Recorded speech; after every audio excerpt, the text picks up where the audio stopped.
The great hall of the Valerian palace was filled with the soft blue light that came from the crystal walls.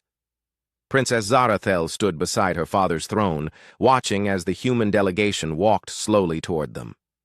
The humans looked small and weak compared to the tall Valerian guards who stood around the room. Their pale skin seemed almost sick next to the beautiful purple and silver tones of her people. Emperor Vexithar sat on his throne made of flowing metal that changed shape as he moved. His eyes glowed with the same blue light as the walls. He looked down at the humans with no emotion on his face. The war was over, and humanity had lost badly. Now they came to make peace and pay for their rebellion. The human leader was an old man with gray hair and tired eyes. He carried a small device that translated his words into the Valerian language. Behind him stood several other humans in simple clothes. But it was the young woman at the back of the group that caught Zarathel's attention. She had brown hair that was pulled back and green eyes that looked around the room without fear. While the other humans kept their heads down, this one stood, straight and watched everything. There was something different about her that Zarathel could not understand. The old human man spoke first. His voice was quiet, but clear through the translator. "Great Emperor Vexithel, we come to accept your terms for peace. The colony of New Terra surrenders completely to the Valerian Empire." The Emperor nodded slowly. "Your rebellion was foolish. You should have known that humans cannot fight against the power of Valeria, but we are not without mercy. Speak your terms." The human leader reached into his coat and pulled out a data pad. "We offer tribute as you requested. Food supplies, raw materials, and workers for your factories. But we also bring a special gift for Princess Zarathel as a sign of our respect and submission." Zarathel felt surprised. She had not expected to be part of this ceremony. Her father looked at her and then back at the humans. "What kind of gift do you offer my daughter?" The old man stepped aside and gestured to the young woman with brown hair.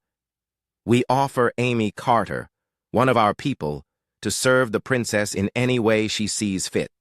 She is intelligent and skilled in many areas. Consider her a symbol of humanity's willingness to serve the Valerian Empire." Amy Carter walked forward without being pushed or forced. She moved with confidence that seemed strange for someone who was being given away like an object. When she reached the bottom of the throne steps, she looked up at Zarathel with those green eyes that showed no fear. The princess had never owned a human before. Most Valerians considered humans to be good only for simple work like mining or farming. They were thought to be weak and not very smart. But something about this Amy Carter made Zarathel curious. "What skills does she have?" Zarathel asked, speaking for the first time during the ceremony. The human leader smiled slightly. "Amy was an engineer before the war. She knows about machines and technology. She can also read and write in several human languages. We believe she will be useful to you." Emperor Vexthel seemed bored with the discussion. "Very well. The gift is accepted. Take your tribute agreements and leave our site. The human will remain here." As the other humans prepared to leave, Amy Carter turned to say goodbye to her people. Zarathel watched as the young woman hugged the old man briefly. She heard Amy whisper something to him, but the words were too quiet to understand. After the humans left, Zarathel found herself alone with Amy in the great hall except for the guards. The princess walked down from the throne platform to look at her new servant more closely. Amy was shorter than her, as all humans were compared to Valerians, but she did not look weak or frightened. "Do you understand what has happened to you?" Zarathel asked. Amy nodded. "I understand that I am now your property, princess. I will serve you as best as I can." Her voice was calm and steady. Most humans would be crying or begging by now, but Amy Carter seemed almost relaxed. This made Zarathel even more curious about her. "Tell me about this engineering work you did," the princess said as they walked through the palace corridors toward the servant quarters. Amy glanced around at the beautiful architecture as they walked. "I worked on power systems and life support for our colony ships. I also helped design some of our defensive systems during the war." This surprised Zarathel. She had been told that humans had no real technology, only simple machines copied from other species. "You built your own defensive systems?" "We had to. We knew we could not match Valerian technology, so we tried to be creative with what we had. They reached the servant quarters, which were clean but simple compared to the rest of the palace. Zarathel looked at the small room with its basic furniture and wondered if it was good enough for someone who might be more intelligent than she had been told. "This will be your room," she said. "You will eat with the other servants and follow the daily schedule. But I want you to come to my study tomorrow morning. I have questions about human engineering." Amy bowed her head slightly. "As you wish, Princess." That night, Zarathel could not stop thinking about her new human servant. She had studied many subjects in her education, including some basic information about other species, but humans had always been described as primitive and simple. Amy Carter did not seem primitive at all. The next morning, Amy arrived at the princess's study exactly on time. The room was filled with books and scientific equipment from across the galaxy. Amy looked around with obvious interest, her eyes stopping on several pieces of technology. "That gravity stabilizer is not working correctly," Amy said suddenly, pointing to a device on one of the tables. Zarathel looked at the machine in surprise. "How can you tell? It looks fine to me." Amy walked over to the device and pointed to a small indicator light. "This light should be blue, but it is flickering between blue and green. That means the stabilizer field is not steady. If it keeps doing that, the device will break completely in a few days." The princess stared at Amy in shock. The palace technicians had looked at that device just yesterday and said it was working perfectly. "Can you fix it?" Amy looked at her with those calm green eyes. "I can try if you want me to." Zarathel nodded, and Amy began working on the device with tools from the study. Within an hour, the light was glowing steady blue, and the machine was running more quietly than it had in months. As Zarathel watched Amy work, she began to realize that everything she had been taught about humans might be wrong. This was not a primitive creature who could only do simple tasks. This was someone with real knowledge and skills. "Amy," she said when the repair was finished, "I think you and I need to have a much longer conversation." 3 weeks had passed since Amy Carter arrived at the palace, and Princess Zarathel found herself spending more time with the human than with anyone else. She had moved Amy to better quarters near her own rooms, much to the disapproval of her advisors. Every day brought new surprises about what humans could do and think. Amy was sitting in the princess's private garden telling stories about Earth's history, while Zarathel listened with growing fascination. The humans spoke about great battles and wars that had shaped her people, describing tactics and strategies that seemed impossible to the Valerian princess. "Your people fought each other for thousands of years?" Zarathel asked, trying to understand what Amy was telling her. Amy nodded sadly. "Humans have always been good at fighting. We had to learn because we were always fighting someone. Different countries, different beliefs, different resources. War taught us to be creative." The princess leaned forward with interest. "Tell me about creativity in war. Valerian battles are about honor and strength. We meet our enemies face to face with the best weapons and the strongest warriors." "That works when you are stronger than your enemy," Amy said. "But what do you do when your enemy has better weapons, more soldiers, and stronger bodies? Then you have to think differently." Amy stood up and picked up a small stone from the garden path. "Imagine this stone is a small human army, and that tree over there is a huge alien army that wants to destroy us. How does the stone defeat the tree?" Zarathel thought about it. "The stone cannot defeat the tree. It is too small and weak," Mia smiled. "That is what everyone thinks, but humans learned that the stone does not have to fight the tree directly. The stone can wait until winter when the tree is weak. The stone can attack the tree's roots that are hidden underground. The stone can start a fire that will burn the tree down. The stone can even make the tree fight other trees instead." These ideas sounded strange to Zarathel, but they also made sense in a way that troubled her. Valerian warfare was based on honor and direct combat. The strongest and most skilled warrior won the battle. But Amy was describing ways to win without being the strongest. "Show me," the princess said suddenly. Amy looked surprised. "Show you what?" "Show me how humans fight. Teach me these tactics you speak about." Amy hesitated. "Princess, I am just a servant. I should not be teaching you anything about fighting. But Zarathel had made up her mind. You are my servant, which means you do what I tell you to do, and I am telling you to teach me. So Amy began teaching the princess about human warfare. They started with simple hand-to-hand combat techniques that focused on speed and leverage rather than strength. Amy showed Zarathel how to use an opponent's size and power against them, how to strike at weak points, and how to move in ways that confused larger enemies. The lessons took place in secret in the princess's private training room. Amy taught Zarathel about deception in combat, about making the enemy think you were going to do one thing while you did something completely different. She explained how humans used their environment as a weapon, turning rocks and trees and even weather into advantages. Valerian warriors are taught to fight with honor, Amy said as they practiced together. But humans are taught to fight to survive. Honor is nice, but living is better. As days passed, Zarathel began to see warfare in a completely new way. Amy told her stories about small human armies defeating much larger forces through clever tactics. She described battles where humans won by retreating at exactly the right time, or by attacking when and where the enemy did not expect it. The princess learned about psychological warfare, about making enemies afraid or confused or angry, so they would make mistakes. Amy explained how humans studied their enemies to find weaknesses that had nothing to do with military strength. Sometimes the weakness was pride, sometimes it was fear, sometimes it was simply not understanding how humans thought. Your people think humans are weak because we are small and not as strong as Valerians, Amy said one day while they took a break from training. But that is exactly why we learned to be so good at fighting. We had to be creative because we could not win any other way. News came that the Crotech Confederation was causing trouble on the border worlds. The Crotechs were a warrior species, even more aggressive than the Valerians, and they had been testing the Empire's defenses with small raids. Traditional Valerian forces had been able to stop the raids, but barely.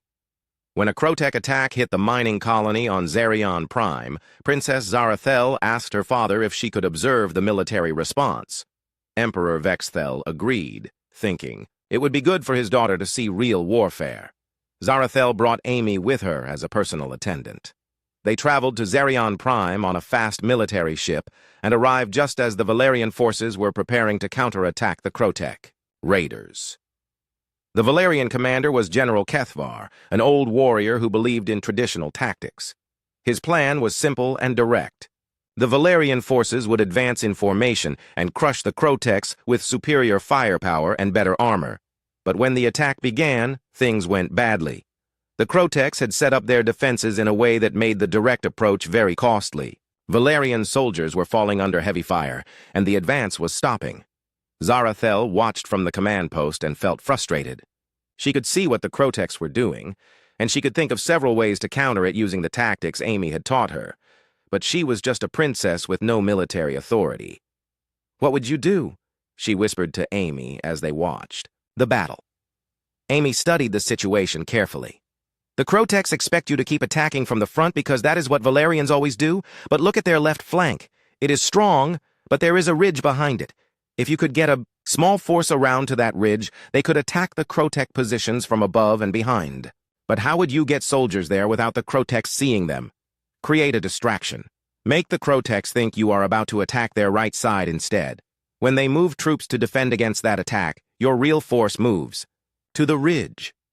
Zarathel looked at the tactical display and saw exactly what Amy meant. It was so simple, but it required thinking about the battle in a way that was completely different from traditional Valerian strategy, unable to stay quiet. Any longer, the princess approached General Kethvar. "General, I have a suggestion about the attack." The old warrior looked at her with irritation. "Princess, this is not a classroom. We are fighting a real battle." "I can see that. I can also see that your current plan is not working. Let me try something different." General Kethvar wanted to refuse, but Zarathel was the Emperor's daughter. Reluctantly, he agreed to let her try her plan, but only with a small force that he could spare. Zarathel took command of 50 Valerian soldiers and began implementing the tactics Amy had taught her. First, she ordered a feint attack on the Crotech right flank, using loud weapons and obvious movements to get the enemy's attention. As expected, the Crotechs moved troops to defend against this threat. While the Crotechs were distracted, Zarathel led her real force in a hidden advance to the ridge behind their left flank. The soldiers were confused by her orders to move quietly and avoid being seen, but they followed her commands. From the ridge, Zarathel's force attacked the Krotech positions from an unexpected direction. The enemy was caught completely off guard. Their defenses collapsed within minutes, and the main Valerian force was able to advance and win the battle. When it was over, General Kethvar stared at the princess in amazement. "How did you know to do that? That was not any tactic taught in our military academies." Zarathel glanced at Amy, who was standing quietly nearby. "I learned it from studying different approaches to warfare. Sometimes the old ways are not the only ways." On the ship back to the capital, Amy spoke to the princess privately. "You did well today. You understood the lesson and applied it correctly." "I had a good teacher," Zarathel replied. "But Amy, I am beginning to understand something important. My people have been wrong about humans. You are not primitive or weak. You are different, and that difference makes you dangerous." Amy nodded, slowly. "Dangerous to enemies, princess, but we can also be valuable allies." Zarathel thought about this as she looked out at the stars. She was starting to realize that Amy Carter was much more than a diplomatic gift. She was a window into a completely different way of thinking about problems and solutions. And if humans could think this differently about warfare, what else might they know that Valerians had never considered? Word of Princess Zarathel's victory at Zerion Prime spread through the Valerian capital like fire through dry grass. In the palace halls and military academies, people whispered about the strange tactics she had used. Some called her brilliant, others called her lucky, and a few called her dangerous. General Kethvar had filed his official report about the battle, but he had left out the details about how the princess had learned her tactics. Still, the other military commanders knew something unusual had happened. Traditional Valerian strategy did not include deception and misdirection. In the royal court, the reaction was even stronger. Many of the noble families saw Zarathel's success as a threat to the old ways of doing things. If a princess could win battles using methods that no Valerian had been taught, what did that say about their ancient traditions?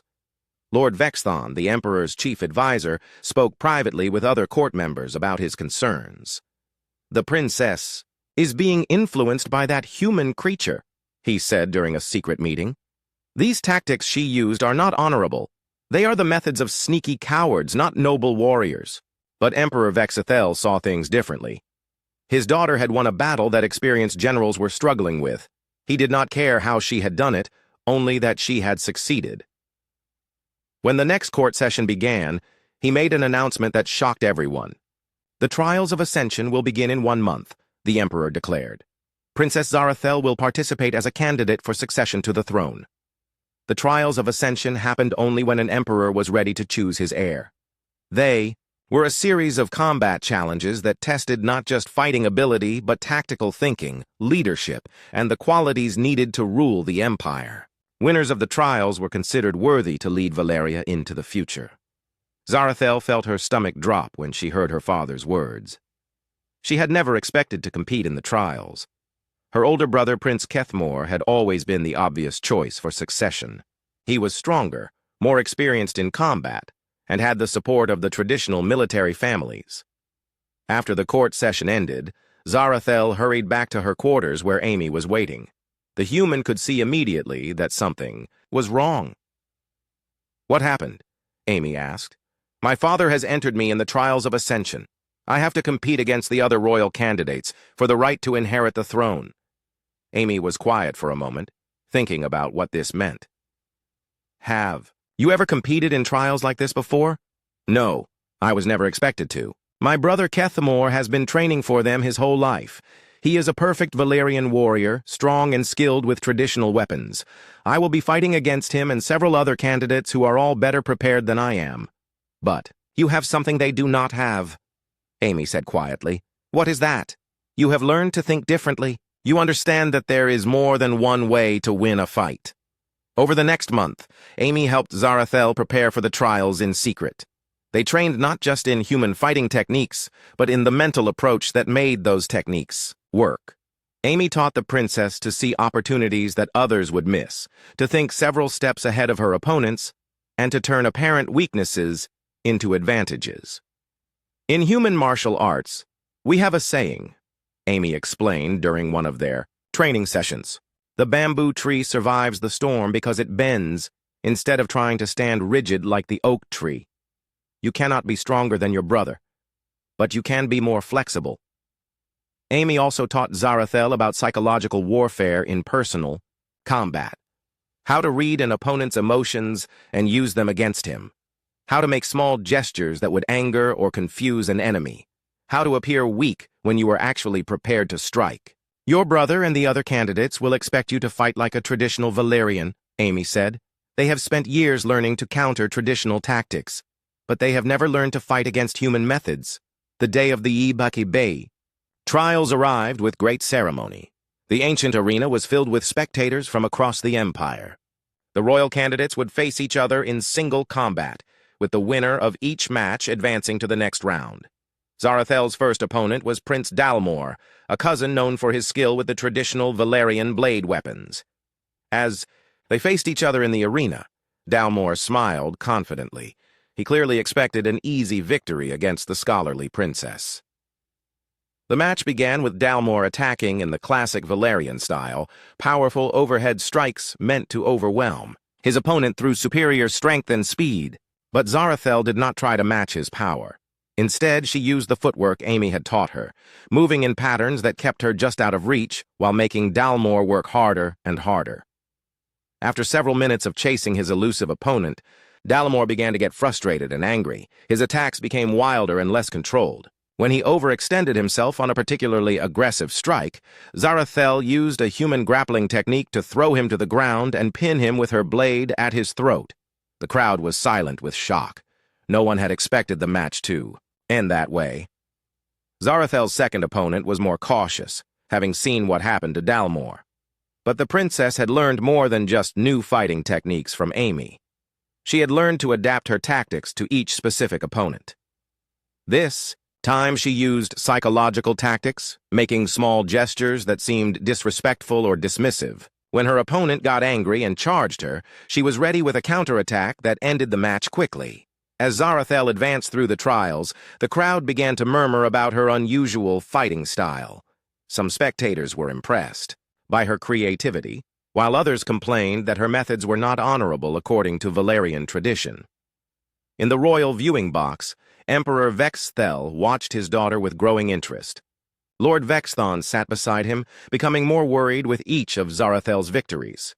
"Sire, these tactics the princess is using are not appropriate for a member of the royal family," the advisor said quietly. "She fights like a common street brawler, not like a noble warrior." "She fights like someone who wins," the emperor replied. "That is what matters for a ruler." Amy watched the trials from the servant section, feeling proud, but also nervous. Each victory brought Zarathel closer to the final match, but it also made her more enemies among the traditional nobles. Several court members had already tried to have Amy removed from the palace, claiming that her influence on the princess was corrupting. The semi-final match was against Prince Vextar, a military commander with years of real combat experience. He was bigger and stronger than any of Zarathel's previous opponents, and he had studied her earlier matches carefully. Vextar knew better than to get angry or frustrated. He fought with disciplined technique, trying to force Zarathel into a traditional Valerian duel where his superior strength would give him the advantage. The match lasted longer than any of the others. Zarathel found herself working harder than ever before, using every technique Amy had taught her. She combined human grappling with Valerian blade work, mixed psychological tactics with pure combat skill, and constantly changed her approach. To keep Vextar guessing, in the end, she won by doing something completely unexpected. Instead of trying to defeat Vexatar directly, she maneuvered him into a position where his own momentum carried him out of the combat circle, which counted as a defeat according to the trial rules. As Vexatar realized what had happened, he stared at Zarathel with a mixture of respect and confusion. "How did you think of that?" he asked. "I learned to see opportunities that others miss," she replied. Now only one opponent remained, her brother Prince Kethmore.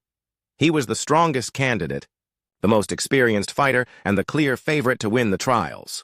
He was also furious about his sister's victories, which he saw as a mockery of everything he had been taught about honor and proper combat. The final match would take place the next day, giving both candidates time to rest and prepare.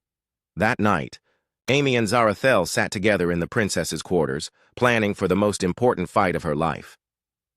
"Your brother is different from the others," Amy said. "He is not just angry or frustrated. He truly believes that your fighting style is wrong, which makes him dangerous. He will not make the same mistakes the other candidates made." "Then how do I beat him?" Zarathel asked. Amy was quiet for a long time before answering. "By remembering that this is not just about fighting techniques, this is about proving that there is more than one way to be a strong leader. Your brother represents the old way of thinking. You represent the possibility of something new. But what if the people do not want something new? What if they prefer the old ways?" "Then you show them why change can be good," Amy replied. "Not by abandoning everything that came before, but by taking the best of the old and combining it with the best of the new." As Zarathel prepared for sleep, she thought about everything that had brought her to this point. A few months ago, she had been a quiet princess who studied books and avoided conflict. Now she was one match away from potentially ruling an empire, and it was all because a human servant had taught her to see the world differently.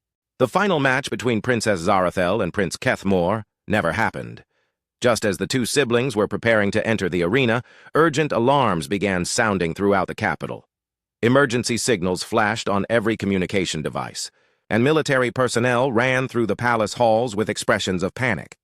Admiral Bethvar burst into the royal viewing box, where Emperor Vexithel was waiting for the final trial to begin. The admiral's face was pale with shock and fear. "Sire, we have received reports from our border systems. The Crotech Confederation has launched a massive invasion. They are attacking on 12 different fronts simultaneously." The Emperor rose from his seat, his expression turning grim. "How many ships?" "Over 3,000 vessels, sire. This is not like their previous raids. This is a full-scale war. They have already overwhelmed our defenses at Corion 7 and Vex Prime. Our fleets are falling back on all fronts." In the arena preparation chambers, Zarathel and Prince Kethmor received the same news from their attendants. The trials were immediately suspended as the Empire faced its greatest threat in centuries. The royal family gathered in the Emperor's war room, where tactical displays showed the horrible reality of the situation. Red markers indicated Crotech forces advancing through Valerian space, while blue markers showed their own fleets retreating or already destroyed. "How is this possible?" Prince Kethmor demanded. "Our intelligence report said the Crotechs were not ready for a major offensive." General Kethvar pointed to the tactical display with a shaking hand. "They have been hiding their true strength. These are not just Crotech ships. They have formed an alliance with the Zerghai Collective and the Morden Raiders. Together, they outnumber our forces 3-1. Amy stood in the back of the room with the other servants, but she was listening carefully to every word.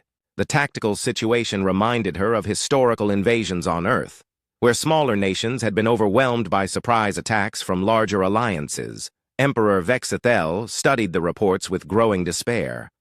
"What are our options, General? We must fall back to our core systems and prepare for a defensive war. If we can hold them at the inner colonies, we might be able to negotiate a peace treaty." "You mean surrender?" Prince Kethmor said angrily.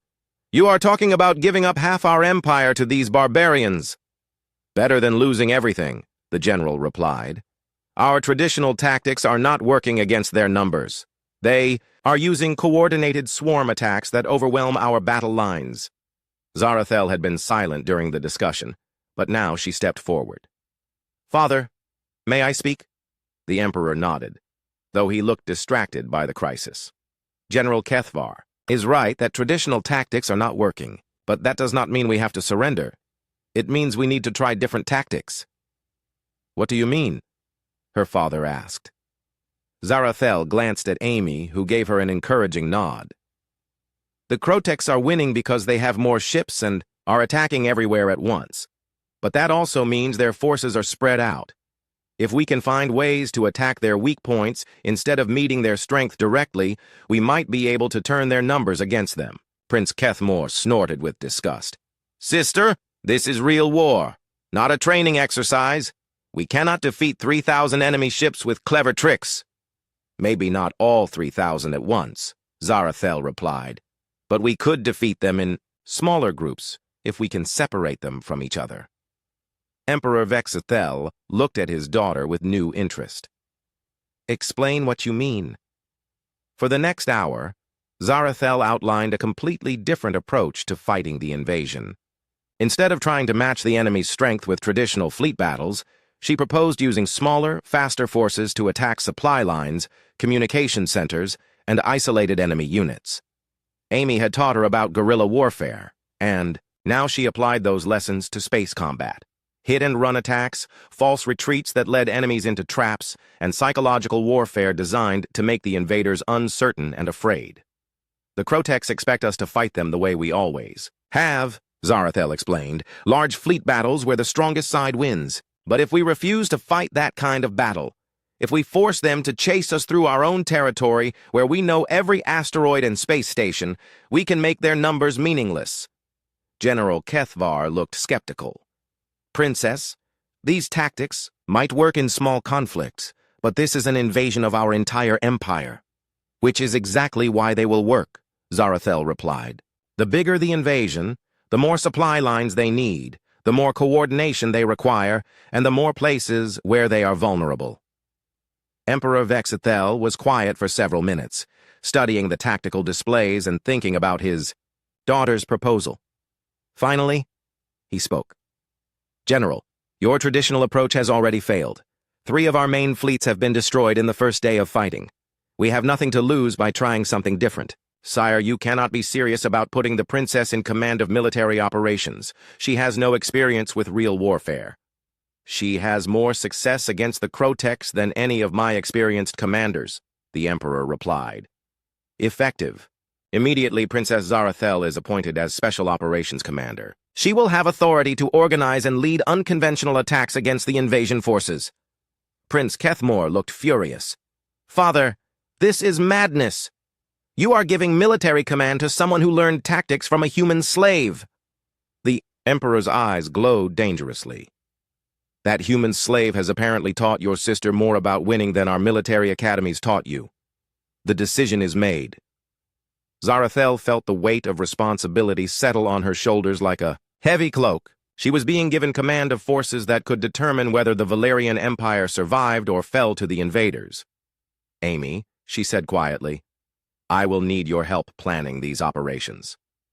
Several of the military officers looked shocked that she was consulting with a human servant about military strategy, but Emperor Vexithel nodded his approval. Use whatever resources you need, he told his daughter.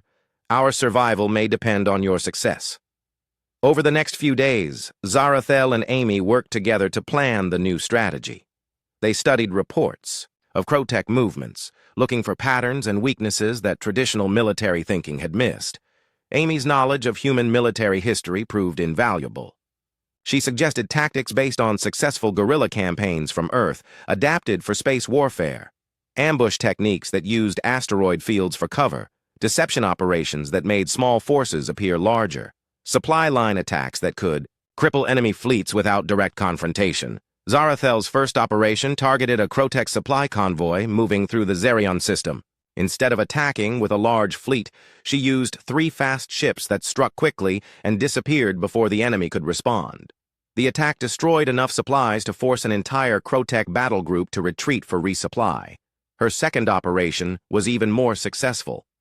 By spreading false intelligence about Valerian fleet movements, she convinced 2 different Crotek forces to attack each other, thinking they were fighting Valerian ships in the darkness of deep space. Word of these victories spread quickly through the remaining Valerian forces. Morale began to improve as soldiers realized they could fight back effectively against the invasion. More importantly, the Crotek commanders began to show signs of uncertainty and fear. They are not used to fighting this way, Amy explained to Zarathel as they planned their next operation. The Croteks rely on overwhelming force and intimidation. When their enemies start disappearing in the night and their supply lines get attacked by invisible forces, they begin to doubt themselves. Within 2 weeks, Princess Zarathel had earned a new name among both friend and enemy. The Krotex called her the Ghost of Valeria, because her forces seemed to appear and disappear like spirits. Her own troops called her the Shadow Princess, and fought with dedication they had never shown before. But even with these successes, the war was far from over. The Krotek invasion was too large to be stopped by guerrilla tactics alone. Eventually, there would have to be a decisive battle. That determined the fate of the Empire. Amy knew this, and she could see that Zarathel knew it too. All their hit-and-run attacks were really preparation for one final desperate gamble. They would have to find a way to strike at the heart of the Krotek invasion fleet and destroy their command structure. When the time comes for that battle, Amy said quietly, "You will have to be ready to risk everything. Are you prepared for that?" Zarathel looked out at the stars where enemy ships were hunting for her forces. "I have learned from the best teacher I could have asked for. Whatever happens, I will be ready." The massive Krotek command ship, Devourer of Worlds, hung in space like a dark metal city. It was twice the size of any Valerian vessel and heavily protected by escort fleets. From this ship, War Master Grakthul commanded the invasion that had brought the Valerian Empire to its knees. Princess Zarathel studied the tactical display in her hidden base on the asteroid Keth Moon. After months of guerrilla warfare, she had learned everything about Krotek tactics and weaknesses. But the command ship remained untouchable, surrounded by hundreds of Guardian vessels. "The situation is impossible," said Captain Dal West, one of her most trusted officers. "Even if we could reach the command ship, we do not have enough firepower to destroy it." Amy Carter stood beside the tactical display, examining the enemy formation with the same careful attention she had given to every problem since arriving at the Valerian Palace. "Captain, you are thinking about this wrong. We do not need to destroy the ship. We just need to cut off its head." "What do you mean?" Zarathel asked. "The Krotek invasion works because everything is controlled from that one ship. If we can eliminate War Master Grakthul and his command staff, the invasion fleet will lose coordination. Without central command, all those ships become separate groups that can be defeated individually." Captain Dal West shook his head. "But how do we reach the command ship? Our sensors show it has shields that can stop any weapon we possess." Amy smiled in a way that reminded Zarathel of their first meeting. "Again, you are thinking about this like a traditional military operation. We do not attack the shields. We go around them." Over the next several hours, Amy explained her plan to the assembled officers. It was based on infiltration tactics that humans had used for centuries, adapted for space warfare. A small team would approach the command ship hidden inside what appeared to be a damaged cargo vessel. Once inside the enemy's defensive perimeter, they would dock with the command ship and fight their way to the bridge. "This is madness," said Commander Vexelin. "Even if we could get inside the ship, we would be facing thousands of Krotek warriors. A small team cannot fight through that many enemies." "A small team cannot fight through them using traditional methods," Amy agreed. "But humans have learned many non-traditional methods over the centuries." Amy had been keeping a secret from everyone except Zarathel. She was not just an engineer who had learned about military history. She was a former special operations soldier who had volunteered for the diplomatic mission to gather intelligence about Valerian weaknesses. But months of living with Zarathel had changed her loyalty completely. "I will lead the infiltration team," Zarathel announced. "This plan requires someone who understands both Valerian and human tactics." "Princess, you cannot risk yourself on such a dangerous mission," Captain Dal West protested. "I am not just a princess anymore," Zarathel replied. "I am a military commander, and this is what the mission requires." Amy stepped forward. "I will go with her. This plan was based on human infiltration techniques. You will need someone who understands how they work." The infiltration team consisted of 12 volunteers, all soldiers who had fought in Zarathel's guerrilla campaigns. They had learned to think and fight differently from traditional Valerian warriors. Amy spent 2 days teaching them advanced human combat techniques designed for fighting in confined spaces against superior numbers. The plan required perfect timing. While the infiltration team approached the command ship, the remaining Valerian forces would launch coordinated attacks on Krotek positions throughout the system. These attacks would serve as distractions, drawing attention away from the real mission. The disguised cargo ship drifted through space toward the Krotek fleet, sending out distress signals that claimed it was a damaged transport trying to reach safety. Crotech sensors detected no weapons or military systems, only what appeared to be a civilian vessel in trouble. As they passed through the outer defensive ring, Zarathel felt her heart racing with nervous energy. Everything depended on the next few hours. If they failed, the Valerian Empire would fall to the invaders. Amy sat beside her, checking the human-designed weapons and equipment they would use inside the command ship.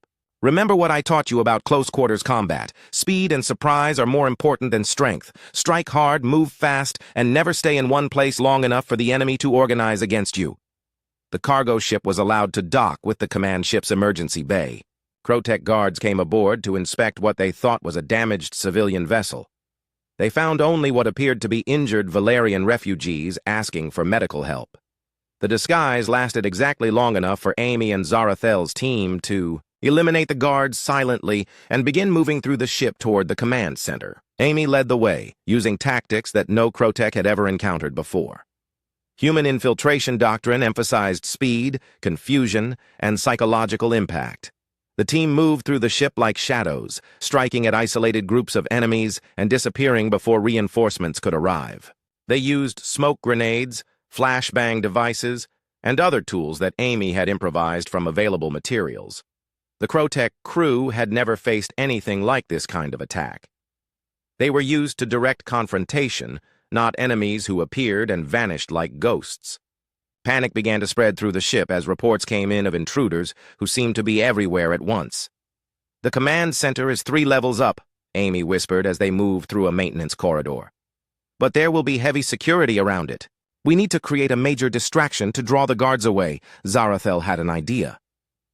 "What if we make them think the ship is being attacked by a much larger force than just our team?" Amy grinned. "Princess, you are starting to think like a human."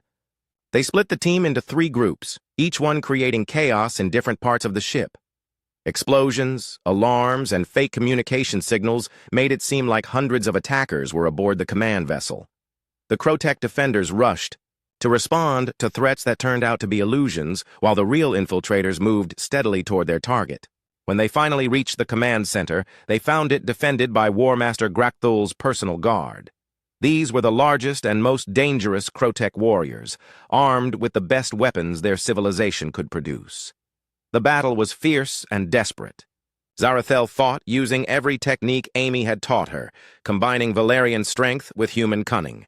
She moved through the combat like a dancer, using the environment as a weapon and turning the enemy's size against them. Amy fought beside her with the deadly efficiency of a trained human soldier. She used weapons in ways that confused and frightened the Crotech guards, employing tactics that seemed impossible to counter. When the last guard fell, they stood before the entrance to the command bridge, where War Master Grakthul waited with his senior officers. The massive doors were sealed and heavily armored, designed to withstand any assault. "How do we get through that?" one of the Valerian soldiers asked. Amy pulled out a small device she had built during their preparation. "Human engineering, adapted for Crotech technology. This will override their lock systems." The doors opened to reveal the command bridge, a vast chamber filled with tactical displays and communication equipment. War Master Grakthul stood in the center, a towering figure in battle armor who radiated menace and power. "So the ghost of Valeria finally shows herself," the War Master growled. "I have been wondering when you would be brave enough to face me directly." "I am here to end this war," Zarathel replied, drawing her weapons. "You are here to die, along with your pet human." The final duel was unlike anything in the history of either species. War Master Grakthul fought with the brutal strength and aggression that had made the Crotechs feared throughout the galaxy. But Zarathel fought with a combination of techniques that no single opponent could counter. She used Valerian blade work when strength was needed, human grappling when leverage was required, and psychological tactics when confusion would create an advantage. Most importantly, she fought with the human philosophy that winning was more important than looking honorable while losing. When War Master Grakthul finally fell, his death sent shockwaves through the entire Crotech invasion fleet. Without central command, the various battle groups began to act independently, making decisions based on incomplete information and contradictory orders. Amy quickly accessed the command ship's communication systems, broadcasting false orders that sent Krotech forces in different directions and created chaos throughout their fleet. Within hours, the coordinated invasion had become a collection of confused and isolated units. The remaining Valerian forces, led by Prince Kethamor and the traditional commanders, launched a counterattack against the now disorganized enemy.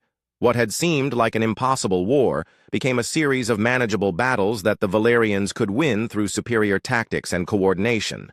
When the last Krotech ship retreated from Valerian space, Princess Zarathel found herself standing in the palace throne room where her journey had begun. But everything had changed. She was no longer a scholarly princess who avoided conflict. She was a proven military leader who had saved her empire.